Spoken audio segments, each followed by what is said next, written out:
Bagaimana niat puasa yang sah? Untuk berniat puasa di bulan Ramadan, perlu untuk kita memenuhi syarat-syarat berikut. Yang pertama, mestilah niat di waktu malam, yakni sebelum terbit fajar. Yang kedua, kita perlu menentukan jenis niat puasa tadi, iaitu kita berniat berpuasa di bulan Ramadan.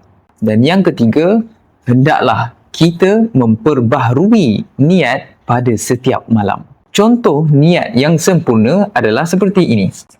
Nawaitu sawma ghadin an adai fardi syahri ramadana hadhihi sanati lillahi ta'ala.